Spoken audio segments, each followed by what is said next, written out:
Triangulação do Círculo. E parece que já estamos cá todos. Muito bem-vindos ao 23º episódio da Triangulação do Círculo. O meu nome é Max Spencer Donner e hoje estou-vos a falar da lindíssima cidade da Horta, na Ilha do Faial, nos Açores. Bem a meio do Atlântico. Ainda mesmo. Meio do Atlântico, meio caminho. Olá, eu sou o Daniel Rocha e estou de férias na Comporta. Que luxo, que luxo. Não para um Covid também. Eu venho sempre onde está o Covid. E eu sou o Miguel Agramonte e estou a falar-vos, como habitualmente, de Aveiro, porque continuo aqui no meu retiro estratégico. Meus amigos, estamos a escassos 2 meses, salvo erro, 58 ou 59 dias das eleições norte-americanas. Estados Unidos é o grande tema das próximas semanas no que toca à política internacional e nós decidimos fazer um podcast especial, desta vez com um convidado justamente que nos vai falar a partir dos Estados Unidos. O nosso amigo Will Flanders, muito bem-vindo. Obrigado por estar cá. O Will, só um enquadramento, está a falar-nos a partir de São Francisco, é psicólogo clínico, tem formação na Boston University, na Harvard Medical School e esperamos que nos possa dar neste episódio uma aproximação àquilo que é um pensamento de alguém que vive dentro dos Estados Unidos e que está a testemunhar aquilo que está a passar lá. Mas, para começar, vamos passar ao correio dos ouvintes. E começamos por uma mensagem escrita que recebemos do Samuel. E, olá, queridos vértices da maravilhosa triangulação. Gostaria de deixar o meu feedback do vosso podcast. Tenho acompanhado em diversas viagens que poderiam ser monótonas ou aborrecidas, mas ao invés disso tem sido uma companhia fantástica que me faz rir, aprendo imenso e descubro imenso sobre a política ou os temas com os quais nunca me debruçaria normalmente. A informalidade da conversa, aliada à seriedade de alguns temas, faz com que eu realmente me consiga envolver um pouco mais nas tramas da política interna, mundial, e perceber que se passa com outros olhos. Quero por isso dar-vos os meus mais genuínos parabéns pela excelente iniciativa. Um obrigado a todos os envolvidos e que continue por muito mais tempo. Olé, castanholas a tocar. Samuel, és um querido, muito obrigado pelo teu elogio. Nós queremos continuar e, meus amigos, vocês têm alguma coisa a dizer sobre isto? Antes de mais, parece que realmente os ouvintes voltaram de férias. Tenho que agradecer ao Samuel pelas palavras. É importante para nós ouvirmos este tipo de elogios. E, acima de tudo, é isto também que queremos provocar nos ouvintes o pensamento e a crítica de assuntos que muitas vezes nos passam ao lado nestes noticiários tão limitados nos meios de comunicação nacionais. Obrigado pelo envio do correio. Um beijinho grande. Espero que gostes sempre dos nossos podcasts. Beijinho. Beijinho, Samuel. E agora vamos a um áudio do ouvinte Cláudio. Vamos ouvir. Olá, antes de colocar a minha questão, quero desde já agradecer-vos por na semana passada nos terem brindado com os melhores momentos da Úrsula da Pequena Sereia no final do episódio. Devo dizer que foi maravilhoso. A minha questão regressa ao tema do Covid-19 e da sociedade portuguesa, nomeadamente na questão da aplicação Stay Away Covid. Aplicação esta que apelidei carinhosamente de Medo e Discórdia. Será esta realmente uma boa ferramenta de controle da propagação do vírus ou vai trazer mais falsas seguranças, ou mais discórdia, ou mais medo? A aplicação foi lançada muito recentemente e já tem muitos downloads e também diversos comentários, dos quais gostaria de destacar um especial que diz: esta aplicação faz-me sentir seguro. Finalmente não tenho que estar constantemente a pensar se tenho ou não Covid. Sem obviamente fazer um paralelismo direto e dizer que é uma e a mesma coisa, eu só espero que nenhum país mais repressivo e menos LGBT fofo se lembre de fazer uma aplicação como Stay Away Gays ou algo similar. Miguel, queres comentar este áudio? Esta aplicação, o Stay Away Covid, foi lançada esta semana, é famosa, se calhar não tão famosa como outras. Vejo muita gente a apelar ao download da mesma, à instalação da mesma, à utilização da mesma. Eu continuo com as minhas dúvidas. Um pouco também, como o Cláudio muito bem disse no final, por causa de outras utilizações, acredito que em Portugal assim não acontecerá. Outras utilizações menos próprias, mas nunca se sabe. Vai que o Chega ganha um dia. Não confio, sinceramente. Daniel, o que é que tens a dizer? Bem, eu tenho a dizer, quer dizer, as pessoas já usam carradas de aplicações, agora é uma que estão com medo. Todas elas roubam dados, esta vai roubar, não é por alguém dizer que não vão ser-se caneados ou isto ou aquilo que vai deixar de acontecer. Por isso é mais uma a roubar dados e a controlar a nossa vida, por isso... Também é verdade, também tens razão. Se calhar isto é mais uma aversão irracional do que outra coisa qualquer. Acho que era mais útil aquela que foi proposta E não no é Stay Away.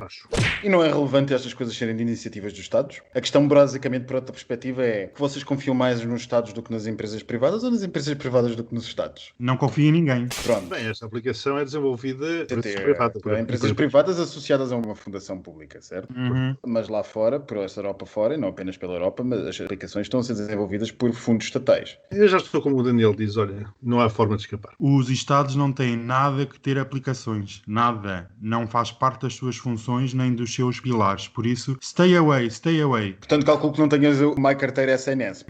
Não. Não tens.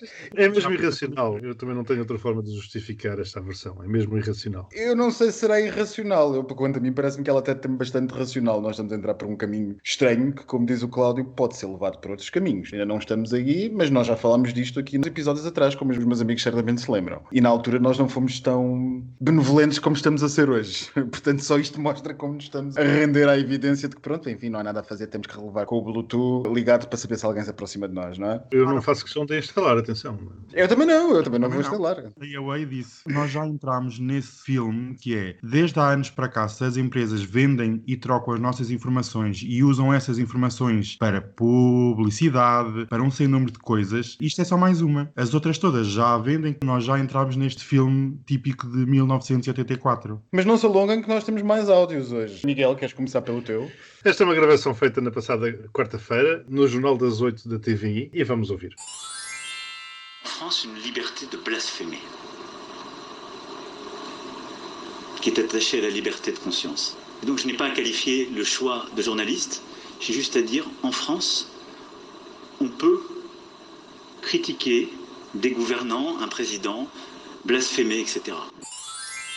Bom, o que estivemos a ouvir, em francês, foram as declarações de Emmanuel Macron, no Líbano, relativas ao início do julgamento dos suspeitos do atentado ao Charlie Hebdo. E, basicamente, o que ele defende é o direito à blasfémia em França. E o que é que tu achas sobre isso? Chegamos à ténue fronteira da liberdade de expressão.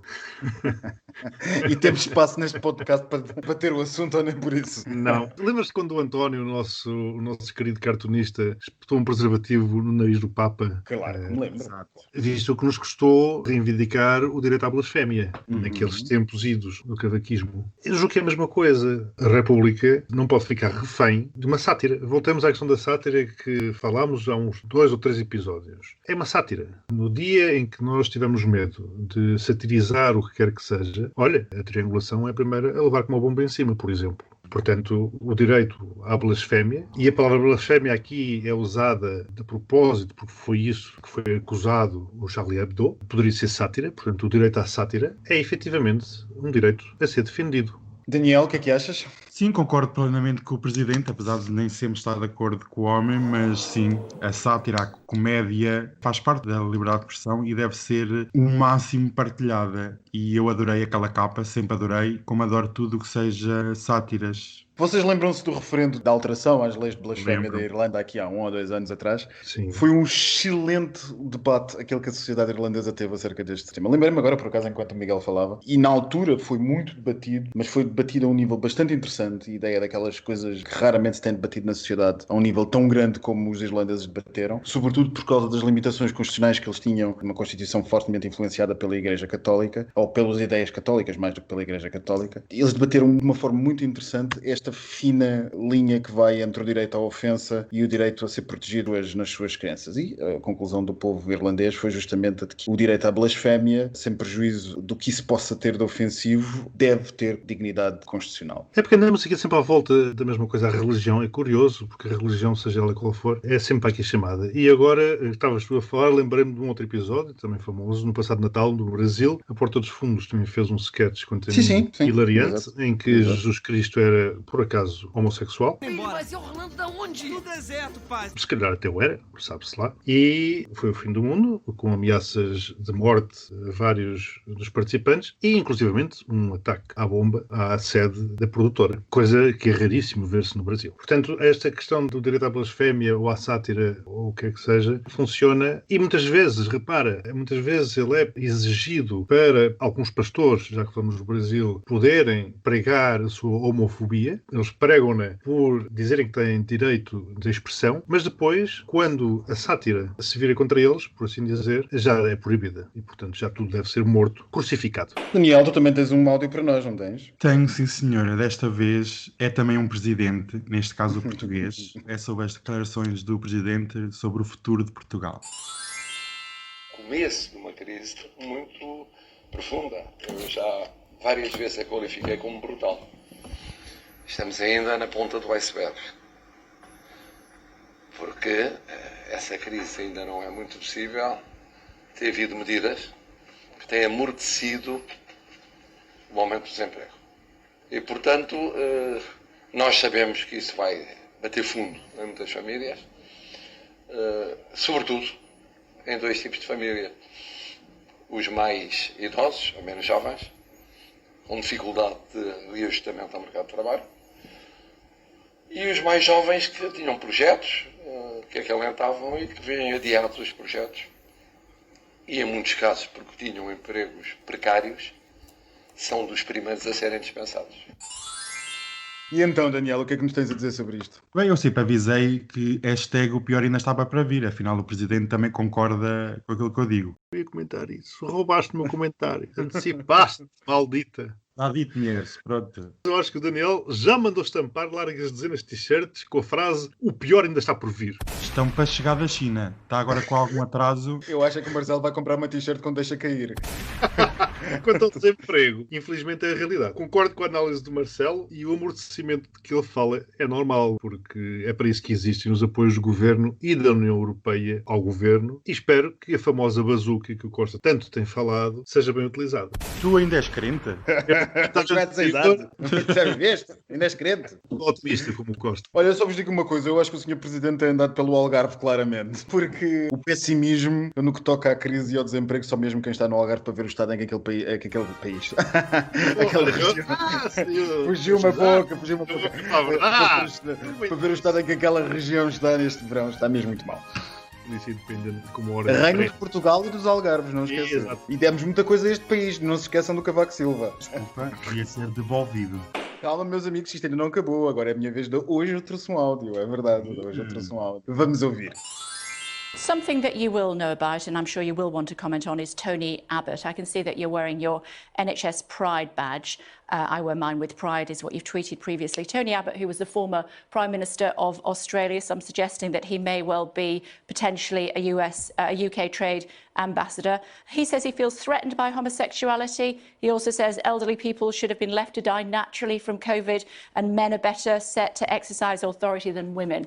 Is he the right sort of person to represent us? Well, as far as I understand it, the proposal is that Mr. Abbott supports the UK on trade policy, which is an area in which he's got a huge amount of expertise. You know, I bow to nobody in my support for everybody to love who they love, whoever that is, well, as you know, and as we've talked about a lot, but I think, you know, we need to have the best experts in the world working in their field, and as the former Prime Minister of Australia, obviously Mr. Abbott has got a huge amount of experience. Even if he's a homophobic misogynist? Well, I think that is. I don't think that's true. I haven't seen I've just told you what he said. I'm sure you don't support some of his comments. He's a homophobe and he's a misogynist. Well, he's also an expert in trade. So one plays off against the other? Really? Is that really what you're saying, Health Secretary? Come on. Well, no, what I'm saying is that we need experts in different areas, and somebody who's the former Prime Minister of Australia is obviously an enormous expert in the field of trade. It doesn't change my views. OK, so we can forgive his comments about women and about letting the elderly die of COVID-19 and about his views on gay community, even though I believe his sister is gay. We can forgive all of that because he's good at trade. Well, you know, I'm doing everything in my power to prevent a second wave and protect people from coronavirus. Health Secretary, it's not my question. We've spent 8 minutes talking about that. I'm asking you about whether this is a fit and proper person to represent us as far as trade is concerned, given the views that he holds. Well, look, I think Kay, the best thing to say is that I am totally focused on the coronavirus crisis and the future of the NHS and of social care. That is my area. Uma contextualizaçãozinha. Vocês devem se lembrar, vocês, os meus queridos colegas, mas também alguns do nosso auditório devem se lembrar do Sr. Abbott, foi o primeiro-ministro da Austrália, um senhor de direita conservadora que os ingleses resolveram nomear seu embaixador, uma espécie de embaixador ou emissário diplomático para as negociações dos novos tratados de livre comércio que o Reino Unido pretende assinar com o mundo inteiro para ser a nova grande potência a seguir à saída da União Europeia. Pois bem, o Sr. Abbott é conhecido por ter ideias bombásticas, entre elas dizer que os homens são naturalmente líderes e que as mulheres não o são, que os velhos com Covid deviam ser deixados para morrer de forma natural e que se sente ameaçado pela presença de gays. Portanto, o Sr. Abbott aqui no meio, entre nós, estaria bastante ameaçado. Sucede que o Sr. Ministro da Saúde do governo britânico foi ouvido esta semana na Sky News por esta jornalista, a Sra. Kay Burley, que o entrevistou e resolveu, para aqueles que eventualmente não percebam o inglês, apertar o Sr. Governante no que toca à escolha do Sr. Abbott como representante do governo, sendo misógino, homofóbico e, claramente, dizendo as coisas que diz no que toca à necessidade de suportarmos os custos dos tratamentos dos cidadãos mais velhos com o Covid. O que é que vocês acham disto? Tenho a dizer, olha, fuck them all. É uma tristeza ver um país como o Reino Unido chegar ao ponto que chegou e ter este tipo de personagens como representantes de uma grande nação. Sinceramente, o ex-primeiro-ministro australiano nunca pautou por uma intelectualidade muito grande, foi sempre um calhau com pernas. A finura do comentário. Sinceramente, a escolha por parte do governo britânico revela também muito do que é o governo britânico. Miguel. Eu tenho a notar que os nossos áudios estão cada vez mais cosmopolitas. Foi um francês, depois um português, agora um inglês. Qualquer dia temos que começar aqui a arranjar um sistema de dobragem tipo National Geographic. Este é um áudio de um vídeo, vale a pena ver o vídeo. E no vídeo o que eu mais gostei foi da cara do ministro a cada investida da jornalista. É delicioso ver. Aliás, nós depois publicamos o vídeo nas nossas redes sociais.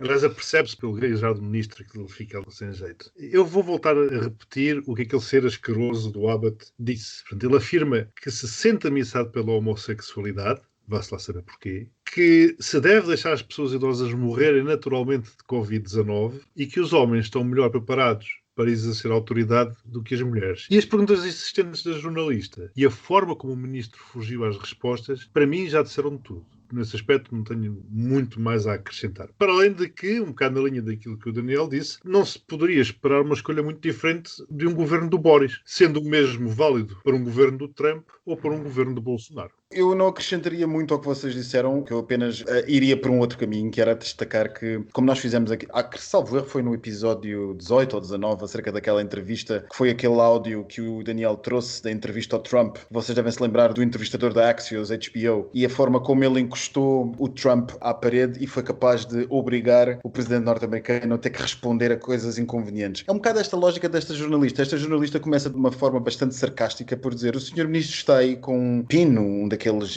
broche, por assim dizer, daqueles do orgulho do SNS, porque eles têm lá umas campanhas a favor do orgulho por parte do SNS deles, o NHS, e a jornalista começa por dizer: o senhor está aí com um selo desses do orgulho do SNS. Mas desculpa, Max, mas do orgulho porquê? Porque é precisamente uma bandeira do movimento LGBT, com as letras NHS escritas por cima. Portanto, exatamente. Aquilo não diz orgulho, não, é mesmo a bandeira. É a mesma bandeira.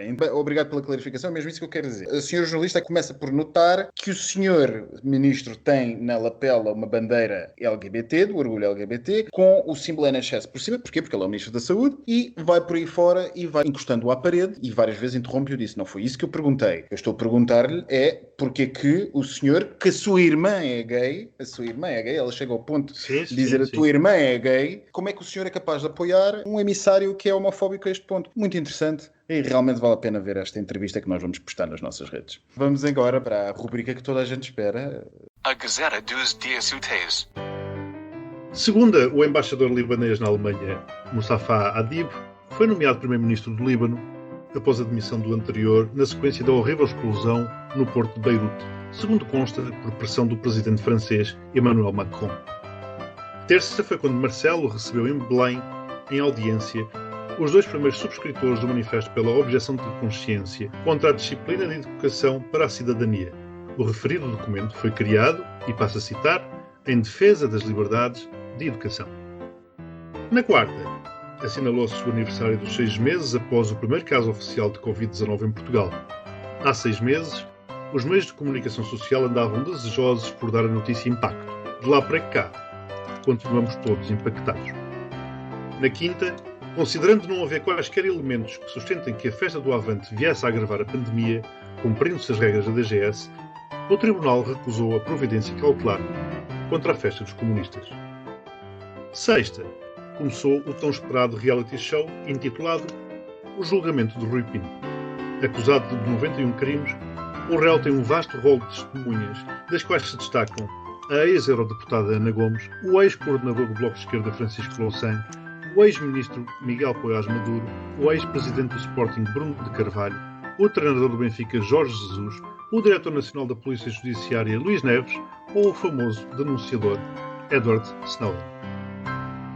Magnífico, magnífico. Miguel, vai buscar a calculadora, vá. Está ligada.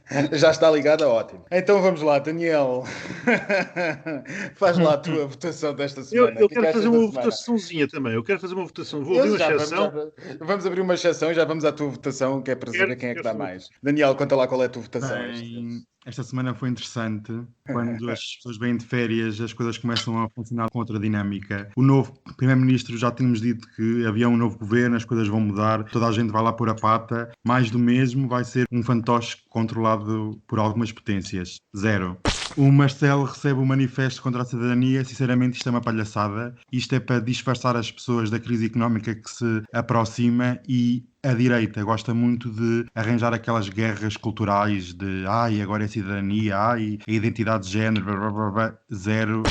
Quer dizer, o Marcelo recebe esta gente e não me recebe a mim. Olha, ganda presidente. 0. Quarta-feira, o bebê tem 6 meses, uau! Antigamente é que era. 0. O aniversário do Covid. O Tribunal contra a Festa Comunista, 0. Mas agora o Tribunal é para decidir se festivais vão à frente ou não vão à frente, é 0. Então temos mais que fazer do que... Esta gente anda a dormir toda a gente, mas pronto. O julgamento do Rui Pinto, 12 pontos, porque adorei o circo. Comprei 1 kg de pipocas. Na sexta-feira foi lindo, gosto muito, são 12 pontos, espero pelos próximos episódios. Portanto, 0 mais 0 mais 0 mais 0 mais 12... 12 pontos. 12. 0 é sempre importante. Muito sempre importante. Miguel, queres fazer tu a tua votação? Quero, sim, senhor. Quero votar. Vou só votar um tópico, que é o de terça-feira, porque fiquei impressionado com a coisa. Que é a audiência daqueles primeiros subscritores do manifesto A Objeção da Consciência. E vou já dar a minha nota. 0. Pronto. Bem-vindo. Mas vou apresentar uma lista de 10 motivos. Atenção. 10 motivos. Primeiro, Aníbal Cavaco Silva. Segundo, Pedro Passos Coelho. Terceiro, Manuela Ferreira Leite. Quarto, António Bagão Félix. Quinto, Adriano Moreira. Sexto, José Ribeiro Castro. Sétimo, Manuel Clemente. Oitavo, Manuel Braga da Cruz. Nono, Mário Pinto. E 10º, Rui Machete. Portanto, não há dúvidas que para uma causa defendida por esta gente é, sem necessidade de conhecer mais detalhes, uma causa à qual eu não quero pertencer. Só não entendo o que é que o Sérgio Sousa Pinto faz lá no meio, mas ele lá saberá, não é? Porque ele anda por lá, não sei muito bem fazer o quê. 0. Eu vou começar pela segunda-feira. O embaixador libanês, pressionado pelo Sr. Macron. Enfim, o oráculo da triangulação já tinha dito aqui há umas edições atrás que o que se ia passar no Líbano a seguir era uma corrida para ver quem mandava mais. Das duas, uma, ou era a França ou era o Irão. Se fosse o Irão, a Rússia também punha lá a pata. Se fosse França, bem, enfim, os ocidentais talvez tivessem alguma ideia, ter alguma influência naquele governo que é tripartido, como se sabe. Foi apenas o primeiro episódio e vamos ver quais são os seguintes. 2 pontos. Já sabem que eu gosto de dar assim pontos. Não vou ao 0 nem ao 12. Marcelo e o manifesto e a recepção pelo manifesto da objeção de consciência. Realmente Marcelo só ainda não recebeu Daniel Rocha, porque de resto já recebeu toda a gente naquela. Eu não sei como é que ele ainda tem tempo para receber alguém este verão, porque ele tem passado o verão no Algarve, como eu já disse neste episódio. Mas há uma coisa que vocês já tocaram nos pontos essenciais, que é basicamente dizer que isto é uma grandíssima palhaçada e depois que só quem assina o manifesto por si já mostra o quão importante são as aulas de educação para a cidadania. Mas eu gostaria de pôr a tónica noutro ponto, que é realçar como é que isto tudo começa. Começa com uma providência cautelar num tribunal em Braga por um papá que não está com contente com o facto dos seus dois rebentos terem que, como alguém disse muito bem, a separar o lixo e a economia doméstica e a respeitar as mulheres como alguém igual aos homens. Esse conhecido empresário do Norte foi para o Tribunal de Braga pedir que fosse suspensa o chumbo dos seus filhos por não terem ido às aulas de cidadania, porque considerava que isso era matéria de consciência e, portanto, com lugar à objeção e que, portanto, o Estado não tinha nada a ver com essa educação. Acho que é interessante nós notarmos que, por exemplo, o advogado deste senhor é justamente o candidato do partido Chega por Coimbra nas últimas legislativas. E é engraçado começar a perceber como, a seguir esta ação no tribunal, que ele diz que foi perfeitamente inocente e motivada apenas pelos bons valores de defesa da família, se seguiu a cedência da direita tradicional ao radicalismo da direita de extremo. Ou seja, aquilo que claramente parece ter sido um movimento da extrema-direita para manipular o discurso público foi rapidamente adotado e aproveitado pela direita tradicional, pela pena do Sr. Cavaco Silva, do Sr. ex-primeiro-ministro Passos Coelho e ainda de Manuel Clemente e todos os outros que o Miguel me disse muito bem. Isto é absolutamente vergonhoso e faz apenas pena que em pleno século XXI nós tenhamos que estar a debater estes assuntos. Portanto, um rigoroso redondo de 0 para esta questão. 6 meses de Covid em Portugal, enfim, já é, olha, também é um número redondo. A coisa podia ser pior, mas a coisa podia ser melhor. Merece, enfim, 6 pontos. A recusa de previdência relativamente ao Avante, que se passou quinta-feira. Nós estamos a entrar numa fase de americanização da política portuguesa, que é que já tentamos questões políticas por via judicial. Tentar conseguir travar determinadas decisões ou determinadas questões administrativas por via judicial não é uma novidade. O que é novidade é esta exacerbação mediática do assunto, esta procura de tentar ganhar a guerra nos tribunais para tentar conseguir ganhar aquilo no tribunal que não se consegue no Parlamento ou por via governamental. O Iniciativa Liberal, por exemplo, já o fez 2 ou 3 vezes. Não cabe aqui estar a debater o mérito jurídico da Previdência, mas a oportunidade política, a mim parece-me um rigoroso 0. E quanto ao assunto desta sexta-feira, de Rui Pinto, enfim, uma vez mais, o meu estatuto proíbe-me comentar casos pendentes. Vocês já sabem, já disse muitas vezes aqui que eu não posso comentar casos pendentes, mas isto é tudo uma rigorosa palhaçada. 0. Olha, para quem disse que não gostava de dar 0 títulos, não ficou mal. Portanto, eu recapitulo isto. Na segunda-feira, creio que foi 1-2, terça foi 1-0, depois quarta-feira foi 1-6, na quinta foi 1-0 e na sexta foi 1-0. 8 pontos. Menos pontos do que o Daniel deu. É verdade. Acontece às vezes, eu ainda dou menos pontos do que o Daniel. Isto é preciso deixar os outros levarem a fama e nós termos o proveito. Mas pronto, está na altura de não deixarmos o nosso convidado de hoje mais à espera. Temos um tema principal e único, que é os Estados Unidos e as eleições. Estamos como eu disse na apresentação deste episódio, a menos de 2 meses das eleições que supostamente decidirão o próximo, supostamente não decidirão, ainda que Trump diga que não, o próximo presidente norte-americano. Will, quem ganha? Bom, eu espero que seja o Biden. Não, mas quem é que tu achas que ganha? Sabe. Olha, honestamente, eu estava achando que era o Biden e a Kamala, mas essa semana as coisas já estão parecendo que está meio empatada a história. Existe muita manipulação da mídia aqui, então a gente fica meio confuso com os números. Quem está na frente, um ultrapassou o outro, os números sobem, os números descem. Então a situação está muito confusa aqui.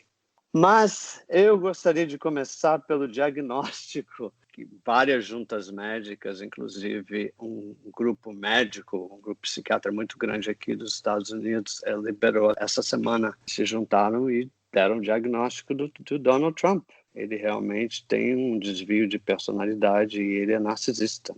Acho que grande parte do mundo desconfiou disso nos últimos 4 anos. Mas agora está confirmado pela medicina americana, né? Vocês devem estar sabendo que a sobrinha dele, filha do irmão dele, publicou um livro que foi um escândalo aqui. E ela descreve toda a infância dele e suporta esse diagnóstico. Por que ele é um narcisista? Ele representa uma parte da população americana, vamos ser honestos. O americano tem um lado muito infantil, não vamos generalizar, mas uma grande parte do americano tem um lado muito infantil. A gente fala que não está desenvolvido ainda. E ele representa isso, e é por isso que eles votam para ele. Tem uma parte dos republicanos que abandonaram o Trump, vão votar para o Biden, o que é histórico isso aqui.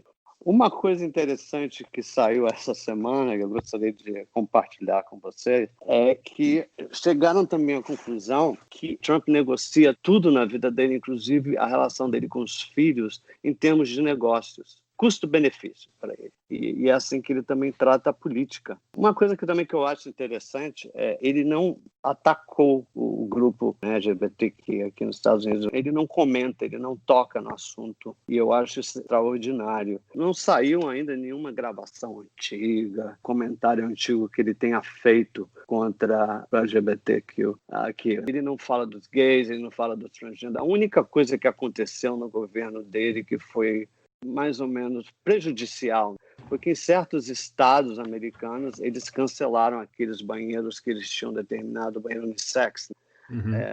Alguns estados cancelaram essa lei e eles haviam determinado que teria que ter nas escolas e nas repartições públicas. Foi a única coisa assim significante, problemático contra o nosso grupo, né? A coisa aqui é mais contra as minorias, os imigrantes e os negros e os mestiços também. Se você não é branco, de olhos claros, você é de outro grupo, você é o outro.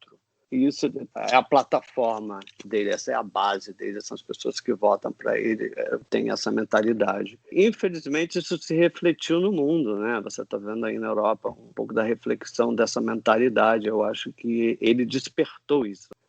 Os Estados Unidos já despertou esse lado negativo em vários países, inclusive no Brasil. Existe um perigo dele ser reeleito. Por causa do Covid, né, eles estão tentando que a eleição seja feita pelo correio. Aqui na Califórnia, a maioria vota pelo correio. Você recebe o documento pelo correio, você vota e coloca na caixa de correio e vai ser contado. Ele conseguiu colocar o chefe do correio americano, fazer umas mudanças lá e recolheram até as caixas de correio das ruas. Sim, as máquinas. As máquinas também internas. Então, quer dizer, se você não consegue votar porque você não vai sair de casa, e a maioria... A história é a seguinte, a minoria americana, as pessoas que são mais pobres nos Estados Unidos, existe uma pobreza extensa aqui nos Estados Unidos. Eles não têm carro, eles não têm meios de transporte, eles não podem faltar ao trabalho, o trabalho não dá dia de folga para votar, não é obrigatório. Se essa minoria que é contra ele não tem acesso a votar, o que vai acontecer? Quem vai votar vão ser as pessoas, a maioria que tem dinheiro, que tem carro, que tem acesso. E tem outra coisa também, o centro de eleições, né, onde as pessoas vão votar, não é lei que se tenha em todos os lugares. Então, nas áreas mais pobres, onde mora a minoria, existe um centro, um escritório ou uma escola onde as pessoas vão votar. As filas são imensas, então quando dá 5 horas da tarde que vai fechar, nem todo mundo votou. A coisa já está esquematizada nesse momento para boicotar que a minoria americana, né, a gente chama de minoria aqui, minority, né, que são os negros, os hispanos, que eles não vão ter acesso. A forma de acesso maior é através do voto pelo correio. Isso está sendo boicotado. Então, esse é que está sendo o maior perigo. Sim, é de notar, Will, que tu referias que as pessoas não têm folga no trabalho porque as eleições não são um domingo, como são, por exemplo, aqui em Portugal, são uma terça-feira. No Brasil, por exemplo, é feriado. Não interessa o dia que é feriado. Aqui não, é um dia normal de trabalho. O transporte público aqui é muito pobre, né? Não tem muito transporte público. Você tem que ter o seu carro, é mais individual. Então, mas as pessoas que têm um poder aquisitivo menor não têm carro. Claro. Se me permites, aquilo que começa a aparecer é que se ele perder, ele é bem capaz, alguns setores nos Estados Unidos começam já a dizer que pode haver uma situação muito semelhante a uma tentativa de não aceitar a derrota. Há coisas a acontecerem que são gravíssimas. Esta semana, não sei se vocês viram, o Will certamente viu, estando a viver em São Francisco, mas nós cá na Europa, não terá sido visto por toda a gente, que o presidente Trump apelou a que as pessoas votassem 2 vezes, uma vez presencialmente e outra por correio. Só isto mostra o ponto a que a coisa está a chegar nos Estados Unidos. Que ele faz, as pessoas acham que ele é burro, que ele é estúpido, mas ele é muito inteligente. Ele é muito inteligente. Ele começa a plantar dúvidas aos poucos. Então agora ele fala assim, bom, não tem jeito, muitas pessoas vão votar pelo correio, o que a gente pode fazer para boicotar essa situação? Aí ele começa a plantar, colocar as sementes das dúvidas. E agora é essa história do correio. As pessoas podem votar 2 vezes, tem muita fraude. Então ele começa a colocar essa dúvida. Na semana que vem ele vai inventar outra coisa. Cada semana ele vai colocando uma semente de dúvida. E isso vai confundindo a população. Você não sabe mais o que é verdade e o que não é. Além disso, você tem a Rússia infiltrando com anúncios pelo Facebook, vídeos, um monte de coisa que acontece. Então as pessoas estão muito confusas. Você não sabe mais qual notícia que é verdade e qual que não é. Ele agora está dizendo que foi uma mentira, que foi um hoax. Saiu uma notícia que ele achava que os soldados americanos que morreram na guerra eram losers, né? Eles eram os idiotas, os competentes. Aí agora, hoje, ele já está dizendo que isso é mentira, ele não falou isso. Entendeu? Então as pessoas ficam em dúvida, ele falou ou não falou? É um país imenso em que está tudo no ar. Economia, as eleições, nós perdemos a certeza das coisas aqui nos Estados Unidos. O que é assustador, porque estamos a falar da maior potência do mundo. A economia aqui está uma bagunça, né? Nós temos o maior índice de desemprego da história americana. Aqui tem um centro de doações de alimentos. Se você for visitar as filas de carros, você vai ver Mercedes, que são os carros mais caros aqui. Mercedes, BMW, pessoas com carros importados, classe média alta que perdeu o trabalho, não tem emprego, não tem como sustentar as famílias, estão lá na fila, junto com as pessoas mais pobres, esperando para pegar alimento para a semana, para sustentar a família. A pobreza está aumentando nos Estados Unidos. E, contudo, ele continua com altas probabilidades de ser reeleito. Nós aqui na triangulação, ele, para sabermos, nós somos pessimistas. Estamos a dizer desde o início que achamos que ele vai ganhar de novo. Existem, acho que são 3 pessoas, depois eu posso procurar aqui e mandar para vocês. Existem 3, acho que são historiadores americanos. Eles fazem previsões baseadas na história e no que está acontecendo, de quem vai ser eleito. Eles não erraram, acho que tem 3 décadas ou 4, eles nunca erraram. Disseram que o Trump ia ser eleito nessa última eleição, ele foi. Eles estão dizendo que ele não vai ser eleito. Eu, pessoalmente, estou em dúvida. Mas, Will, o que é que tu achas? É o Biden que ganha ou é o Trump que perde? Não sei se entendes a nuance. Olha, eu acho que agora está igual, nós estamos iguais, mas eu gostaria que o Biden ganhasse. Sim, mas ganha por mérito ou ganha por mérito? Não, ou ganha por demérito do Trump? Essa é a minha pergunta. O Biden adicionou a Kamala, né, que é uma negra e a mulher. Isso é inédito. Todo mundo está dizendo, ele está muito idoso, ele é um idoso. E se você olhar bem pro rosto dele, não, ele é idoso mesmo, né? E eu acho que ele nunca nem fez plásticas. Você vê que ele tem cara de bem idoso. O Trump fez um monte de plásticas. Todo mundo fala, nós não estamos elegendo o Biden, nós estamos elegendo a Kamala. Se alguma coisa acontecer com o Biden, ela vai ser a presidente. Então isso é assumido. A gente sabe que tem uma grande probabilidade de acontecer alguma coisa com ele, porque ele é bem idoso. Ele teve muitas perdas emocionais, ele perdeu um filho, perdeu uma mulher. Então ele é uma pessoa, ele é muito inteligente, politicamente ele é bem conceituado. E ele foi vice-presidente, então ele sabe o que está fazendo, ele sabe o que ele vai fazer. Mas ele tem um problema da idade. Como nós dissemos já aqui no Oráculo da Triangulação, 2024 era um bom ano para Kamala. Exatamente. Ela é fantástica. Ela é daqui da Califórnia e tem um vídeo dela que saiu outro dia. Ela encontra com um grupo de transgêneros e travestis, acho que era uma festa gay. Aí eles estão com o leque e ela tenta fazer o que a gente faz com o leque, a gente bateu o leque, né? E ela não consegue, então eles ensinam para ela, e ela consegue. Todo mundo bate palma, ela fica toda feliz e ela segue o caminho dele. Então, esse está sendo um vídeo que o grupo LGBT está até usando para mostrar quem ela é, que é uma pessoa de cabeça aberta, uma pessoa liberal, uma pessoa que conversa com todo mundo, que é o oposto do Trump. Como tinhas referido, que o Biden é idoso e há uma tentativa da campanha do Trump em dizer que o Biden tem problemas mentais, que sofre de algum tipo de problema. Achas que isso pode ser uma fraqueza na campanha e que leva as pessoas a afastar-se de votar no Biden e na Kamala? Pode, porque o americano tem essa ideia de que nós somos os mais poderosos do mundo, nós temos as armas mais potentes, nós somos os mais inteligentes, tudo começa aqui. Internet, tudo começa aqui. Então, quem representa esse governante tem que representar essa ideia de poder, de ser poderoso, de ser forte, de ser inteligente, de ser criativo. Um dos fatores que fizeram com que o Trump fosse eleito foram aqueles shows que ele teve na televisão e o fato dele, na aparência dele, ter sido uma das pessoas mais bem-sucedidas nos Estados Unidos, que agora estão pesquisando e vendo o imposto de renda ali, estão vendo que isso não é verdade. Mas essa ideia de que ele é uma pessoa super inteligente, famosa, poderosa, isso ajudou a eleição do Trump. E isso é uma coisa que talvez seja um ponto contra o Biden, que ele não tem, você olha para ele, até o jeito dele andar. Agora o Trump também já está ficando assim, já tem vários vídeos dele andando com dificuldade, ele tendo dificuldade de colocar um copo na boca.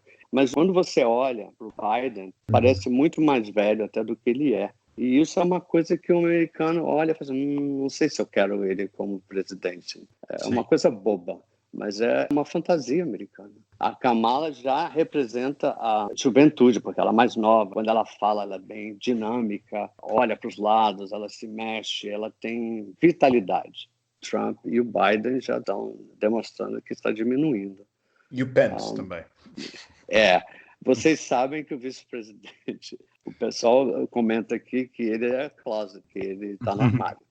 Mas os lovers dele ainda não apareceram. Você ser gay aqui, ser famoso e ser gay, pode ser um ponto contra você ou ao seu favor. Depende de como isso é colocado, né? Nós, Will, aqui há uns tempos, quando a Kamala foi nomeada para candidata à vice-presidência dos Estados Unidos, dissemos, sim senhor, ela pode ir buscar os votos da população negra, da população latina, enfim, das minorias, como tu disseste, mas depois também concluímos que, em princípio, a maioria desses votos também já não iriam para Trump. Ou seja, a dúvida é, realmente ela traz alguma vantagem desses eleitores para Biden, ou Biden já tinha capturado todos esses votos e, portanto, aquilo que ela poderá trazer é uma vantagem marginal? Eu acho que é uma vantagem marginal, como você falou. Que tudo é símbolos. Ela é um símbolo. Ela confirma que a plataforma do Biden é inclusiva, inclui negros, mestiços, porque ela é mestiça, acho que ela é metade negra e metade, acho que o pai era da Índia. Então, inclui minorias. Ele também a escolheu, porque quando ela estava fazendo aquelas interrogações no Senado, como ela se comportava. Ela era uma pessoa muito, a gente chama de sharp, né? Ela é afiada. E a população negra americana, eles são muito afiados. Eles não falam floreada, eles são muito diretos. Mas eu concordo com você, não fez tanta diferença assim. E você tem esses protestos que estão acontecendo aqui. Isso é o que eu acho que realmente vai levar a ter mais votos para o Biden do que para o Trump. O movimento BLM? Eu pensei, pessoalmente, que ia durar uma semana. A coisa está meses e eu acho que vai continuar até as eleições. E várias vezes aparecem vídeos. No final desta semana apareceu um vídeo de um outro negro que estava nu, não sei se viram, estava a nevar, em Nova Iorque. Os polícias puseram um capuz na cabeça e ele morreu asfixiado. Isto aconteceu há uns meses. E o vídeo foi divulgado agora. Portanto, foi mais uma execução por asfixia de mais um negro. Isto é permanente. Aparecem estas... O que está acontecendo é o seguinte, quando começaram a aparecer esses vídeos, quando eu estava indo para o escritório, né, eu trabalho de casa agora, mas durante os primeiros 6 meses eu trabalhei, quando eu mudei aqui para a Califórnia, eu trabalhei lá no centro de São Francisco. E eu perguntei para ele assim, por que está aparecendo tanto vídeo de agressão contra a população negra? Ele falou assim, isso sempre aconteceu. É que agora todos têm telefone celular. Eles agora podem gravar os acontecimentos. Então está todo mundo gravando. Todos os departamentos de polícia americanos são racistas. E uma pergunta, podia ter havido outra escolha para candidato a VP dos democratas? Ou achas que esta era a escolha? Eu acho que desde o início eles queriam que fosse uma mulher, pelo que aconteceu com a Hillary. Acho que até historicamente está na hora de nós termos uma mulher vice-presidente e eventualmente presidente. Você vê que aconteceu na Alemanha, aconteceu na Nova Zelândia, aconteceu em vários países, até na Argentina, no Brasil. E você vê nos Estados Unidos, eles têm medo de uma mulher governar o país, porque é a mulher que sempre está em segundo lugar. O homem vem primeiro, é uma sociedade extremamente machista. Mas sempre tiveram como ideia de colocar uma vice-presidente, ter uma mulher. Eles estavam entre 4. Eu acho que ela era a mais nova de todas. E tu não sentes que o eleitorado típico do Trump, o eleitorado que votou no Trump, dificilmente sairá dele? Olha, alguns já saíram.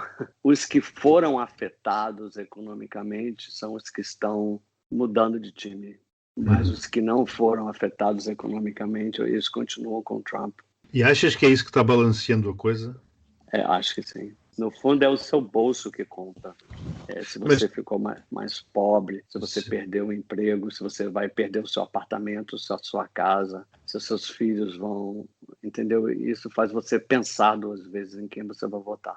Mas tu disseste no início que há uma semana vias as chances de Biden ganhar maiores do que vês hoje. O que é que está puxando Trump para cima? É a confusão que está na mídia americana. Você não sabe o que é verdade e o que não é.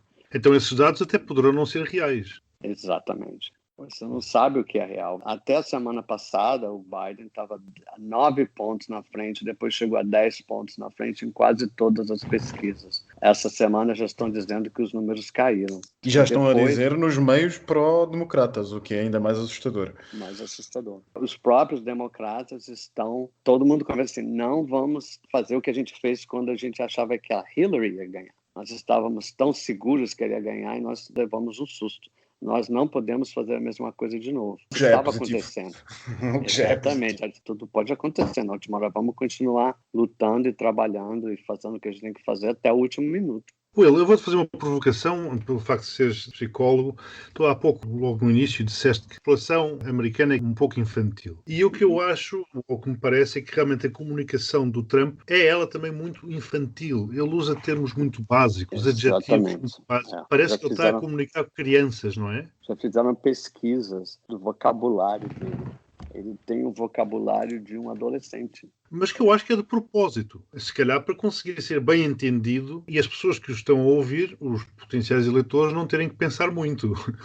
Digo eu. Não, sabe o que eu acho? Uniu-se o útil ao agradável. O fato dele falar assim, dele ter um vocabulário limitado, encaixou com a base dele, com essas pessoas que votam para ele. Eles conseguem entender o que ele está falando. Mas a minha provocação ia um pouco mais longe. Como é que tu explicas esta loucura coletiva, pelo menos aos meus olhos? Temos movimentos terraplanistas, movimentos anti-vacinas, que depois degeneram neste tipo de eleições de personagens como o Trump ou o Bolsonaro. O que é que se passa? A humanidade enlouqueceu? O que é que se tem vindo a passar para que nós termos chegado a este ponto? Porque isto não seria, digo eu, normal há uns anos. A história é igual um pêndulo. É um pêndulo que bate e volta. Você olha o que aconteceu nos países escandinavos. Eram extremamente, socialistas. Depois isso se espalhou pela Europa. Olha o que está acontecendo agora. A coisa já está mudando de novo e indo para o lado da direita. Então, isso é mais ou menos, eu acho, que acontece com a humanidade. As pessoas pensam de um jeito durante alguns anos, vem a outra geração e já pensa de outro jeito. E se você olhar também, o mundo está se tornando menos religioso. As pessoas estão menos religiosas, estão indo menos à igreja, menos à sinagoga, as pessoas acreditam menos em Deus. E tem um outro grupo que é bem extremista. Tá essa dicotomia. Eu acho que esses grupos sempre existiram, mas agora nós estamos sabendo que eles existem com mais proeminência por causa da internet, por causa do acesso às notícias pela internet. Todo mundo está assistindo. E agora você também pode se juntar, você pode fazer grupos. Você tem grupos no Facebook, você tem grupos e esses grupos se comunicam mesmo à distância. Antes você tinha que ter o grupo na sua cidade. Esses grupos extremistas era uma coisa mais difícil de se encontrar. Agora você não precisa viajar, você faz online. Não é só o louco que está sozinho, Isolado. Já não se sente sozinho, isso, já não se sente isolado. Já vê que há outros loucos como ele, então se calhar já não são tão loucos quanto ele pensava que seria, não é? Exatamente. Então não é a humanidade que está a enlouquecer, ela sempre foi louca. Sempre Os loucos é que esses têm grupos outro sempre poder. existiram. Esses grupos sempre existiram. O que aconteceu com o Trump, liberou. Você agora pode ser racista, você agora pode manifestar o seu racismo, agora você pode manifestar o seu descontentamento com a ascendência das minorias. Você pode verbalizar, você pode publicar, você pode... Odiar. A ascensão do Trump deu a permissão para essas pessoas se manifestarem nos Estados Unidos e isso refletiu no resto do mundo. Deve estar acontecendo aí em Portugal também, acontecendo na Bélgica. Está, acontece. Há aqui uma coisa, nós temos o Trumpzinho aqui a pôr a cabeça de fora. Um bolsonarozinho trazer por casa. Agora, eu tenho uma teoria. Isso tudo foi mais ou menos orquestrado pela Rússia. O Putin é uma das pessoas mais inteligentes que eu já li a respeito. Ele conseguiu dividir para conquistar. Ele conseguiu dividir a Europa, ele conseguiu dividir os Estados Unidos. Não é uma teoria nada estranha a triangulação. Nada, sim. Há pouco falaste na questão dos Correios, falaste também da questão do movimento BLM, mas também ainda há aqui uma terceira estratégia, chamemos assim, que é da Covid, que é a da vacina. Porque ele está ávido por ter uma vacina antes das eleições. Porque ele entende que isso é um trunfo. É assim? É. eu já trabalhei em pesquisa. São 4 fases longas para qualquer tipo de medicamento ser comercializado. Um dos problemas maiores de qualquer medicamento são os efeitos colaterais. O perigo dessa vacina é que você não sabe quais são os efeitos em longo prazo que essa vacina vai trazer para você. O Trump não interessa, o negócio dele é promoção, é marketing. Os Estados Unidos agora começou a vacinar, isso antes das eleições é mais um trunfo para ele, é mais um sucesso. Ele quer contar sucesso e funciona. Vamos ver daqui a alguns anos, até quando. Sim, mas o que interessa é o que vai acontecer daqui a 58 dias, não é? Exatamente, é a manipulação da população. A minha lição pessoal é de que eu não acredito em tudo que eu leio e eu estou pesquisando mais o que as pessoas, o que a mídia e mesmo o que os médicos estão dizendo. O que é que tu achas que serão os Estados Unidos caso ganhe o Biden ou caso o Trump seja reeleito? Vamos começar pelo positivo. O Biden era vice-presidente do Obama. Trump está desfazendo todo o progresso que nós conquistamos com Obama. Uma das primeiras ações do Biden vai ser consertar tudo que o Trump estragou com relação ao progresso que o Obama trouxe para os Estados Unidos. Os planos de saúde, a imigração. E isso já vai dar uma melhorada no humor da população. Tu não achas que o conserto demora mais tempo? Porque a questão é, o fazer do zero demorou o tempo que demorou. O Trump destruiu. Tu não achas que a reconstrução vai demorar mais tempo do que o fazer do zero? Quando um presidente chega a ser eleito aqui, os planos já estão delineados. O negócio são as leis passarem no Congresso. E eu acho que é capaz dos democratas tomarem o Congresso de novo, terem o poder. Né? É o que está parecendo que vai acontecer. Isso eu acho que vai ser até mais importante. Vai ser uma mudança radical nos Estados Unidos se o Biden for reeleito. Eu acho que nós vamos ter um impulso para frente, bem claro. E o outro cenário? E o outro cenário vai ser justamente o contrário. Eu acho que a situação vai ficar pior aqui. Vai ser muito triste. Que já está triste, né? Eu acho que vai ficar pior. As propostas deles são terríveis. Por exemplo, eu sou casado, eu casei com um brasileiro, né? Como eu sou americano, apliquei para o Green Card para ele, a gente vai aplicar aqui, né? Pedir o Green Card. Estamos esperando a segunda entrevista, e a última. Nos governos anteriores, essa entrevista demoraria no máximo 1 ano. Nós estamos esperando há 3 anos, para você ver a extensão do que esse governo conseguiu mais ou menos destruir ou adiar. Tu dizes que ele não ataca os grupos LGBT, mas na verdade, de uma forma velada, ele ataca. Isso é uma forma de ataque. É uma forma de ataque. Como é que tu explicas os gays que votam em Trump? Olha, aqui nós temos uma expressão, os gays que votam no Trump, a gente diz que eles são os gays com bad haircut, corte de cabelo. E todo gay tem um corte de cabelo fantástico, né? Porque a gente, né? E esses são os que têm um corte de cabelo ruim. Existe até um grupo, eu esqueci o nome no momento, mas é um grupo republicano gay. Eles são meio complicados, né? Bom, eu não vejo um republicano gay ser uma coisa simples, sinceramente. Não conheces nenhum CDS gay, Miguel? Honestamente, às conheço, vezes precisamente por isso é que eu digo que a coisa não é simples. Aqui tem uma coisa assim, familiar. A maioria dos gays são democratas e às vezes eles vêm de família republicana. E é uma briga, é uma discussão. Eu vejo meus pacientes me falam, às vezes tem gente que não se fala há muito tempo, não fala com os pais, porque o pai é extremamente republicano e está apoiando o Trump. Então tem essa divisão familiar. Então, isso acontece muito. E eu acho que muitos dos gays que votam por Trump, às vezes é influência familiar, porque a família inteira é republicana, pensa desse jeito, a pessoa foi criada daquele jeito. Alguns não ainda acreditam nessas ideias de que o governo não tem que ajudar as pessoas, que as pessoas têm que se virar, que a gente não tem que ajudar as pessoas mais pobres, que a gente não tem que dar plano de saúde para as pessoas, que todo mundo tem que se virar. Tem alguns gays que pensam assim. Eu não acho que é racismo, eu acho que a divisão aí é a visão econômica, como eles acham que a economia tem que funcionar. Infelizmente nós não temos muito mais tempo para continuar esta conversa. O podcast tem um tempo limite, mas eu não queria terminar o teu magnífico contributo sem te fazer uma pergunta que não tem a ver diretamente com as eleições norte-americanas, mas tem a ver com gays e com a minha amada São Francisco. Conta-me como é que está a comunidade com a pandemia, como é que estão os negócios, como é que as coisas estão a sobreviver ou não. Tenho essa curiosidade. Olha, antes da pandemia... O Castro sobrevive ou não? Castro, antes da pandemia, o Castro já estava diminuindo o comércio gay, porque ficou muito caro, então muitas lojas foram fechando, e lojas até históricas, né? Se me permitires interromper, o problema é transversal a toda a comunidade gay pelo mundo fora. Com a pandemia, muitos negócios estão a ir por aí abaixo. Mas antes da pandemia, isso já estava acontecendo. Sim. Com a pandemia, foi um golpe fatal. Muitos bares fecharam de vez, sempre passa aqui na TV, mesmo TV geral, né? TV só gay. Então está tendo uma, não vou falar de decadência, que eu não gosto dessa palavra, mas está tendo uma diminuição, vamos chamar assim. Mas São Francisco é uma cidade gay e vai sempre ser uma cidade gay, independente de ter muitos bares, de não ter. Historicamente é uma cidade aberta à comunidade gay e esse símbolo da comunidade gay vai sempre ser assim. Will, muito obrigado pelo teu contributo, foi 5 estrelas. Convidamos-te a ficar connosco para o que segue do nosso podcast, que está quase a acabar. Eu agradeço, foi muito bom. Obrigado, Will, um beijinho. Muito obrigado, Will, beijinho. Beijinho.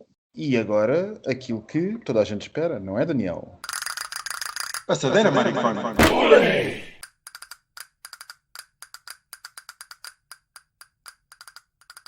Então, mas eu tinha que fazer para esta coisa, não havia. Pronto. Caros ouvintes, por aqui. Eu pensava que as rubricas, eu realmente fiquei curioso com a ver a Gazeta e os áudios, mas pensei, pronto, não há as rubricas normais. Will, ainda estás aí? Estou, mas eu botei no mute para... Não, é que havia uma rubrica a seguir para encerrar que não vai ser feita. Pronto, meus queridos, beijinhos. Beijinhos, obrigado. Obrigado a todos, beijinho grande. Tchau, adeus.